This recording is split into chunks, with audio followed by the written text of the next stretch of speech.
Hi everyone, in this video I'm gonna explain what the RAM is, what its functions are, how much do you need, and all the specifications that you need to know.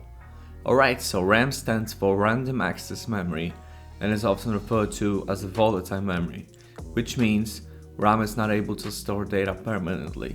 As soon as the power supply is turned off, all the data is being erased. I'm sure everyone had a situation when playing a video game or writing an important essay, your computer crashes and all your progress got lost. Each time you turn on your computer, the operating system is being loaded from your storage into the RAM. Every time you start a new level of the game, there is a loading that has to be done. That is because the data is being transferred from your storage into the RAM. Now, every time you save a Word document, MP3 song, or a JPEG photo on your computer, all these are being saved on your hard drive or SSD if you have one. When people talk about memory in the computer, they often confuse the storage with memory. Storage refers to the HDD or SSD, and they stand for hard disk drive and solid state drive respectively. Basically, RAM is your computer's short-term primary memory, whereas storage is your computer's long-term memory.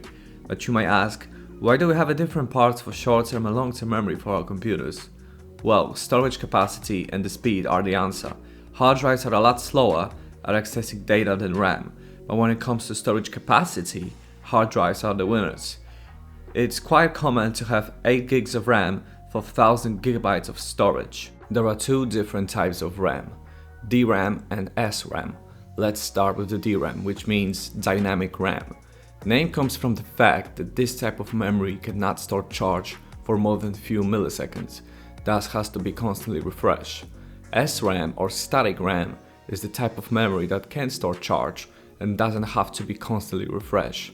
During the refreshing process, the CPU cannot access RAM, therefore static RAM is faster than dynamic. I could easily make a solo video about differences between the two, but the goal of this one is just to give a broad overview. Alright, so SRAM can be found in the CPU cache, where the need is to access very small amounts of data extremely fast. So grouping these two types of RAM will look like this. SRAM being the fastest but storing the least, found in the CPU cache, DRAM coming second, found plugged in your motherboard and also in your discrete video card. And just like I said, when you have a discrete video card, you will always have discrete RAM just for the graphics card. If you have an integrated graphics card, then your RAM is being shared with the CPU. If you want to find out how much RAM do you have on your PC, then go to search, type this PC, then right click, then click on properties, and there it is.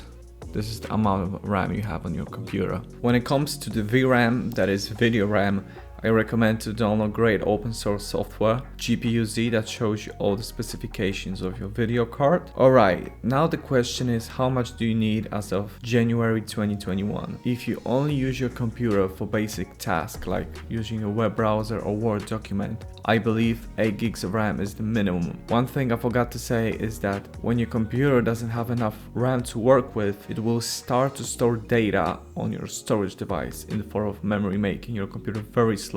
That's the reason many people say to buy more memory when your computer is running slowly. Okay, coming back to the requirements. If you want to be doing video editing in software like Adobe Suite, I believe 16 gigs of RAM is the bare minimum, but I would highly recommend more like 32 gigs of RAM, especially if you multitask with many programs at the same time. For gaming, graphics card is probably the most critical component, so make sure to buy one with the most VRAM you can afford. When you go to buy RAM, there are more specifications than just the amount of gigabytes it can store. First thing to know is the generation, that is DDR, which stands for double data rate. As of February 2021, DDR4 is the newest generation, but you can still get DDR3 or even DDR2. You just have to check your motherboard compatibility to ensure you get correct one.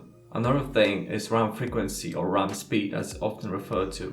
Frequency is measured in megahertz, and the higher speed usually brings better performance. Okay, now we're gonna have a look at a RAM stick that I found on Amazon, and we're gonna go through specs together. Alright, so here we have 8 GB RAM stick that is DDR4 generation, and it's dynamic and it has 2400 megahertz frequency. Alright, so before we wrap up, SODIMMs are the type of memory that fit into the laptops, and DIMMs are a type of memory for desktop computers.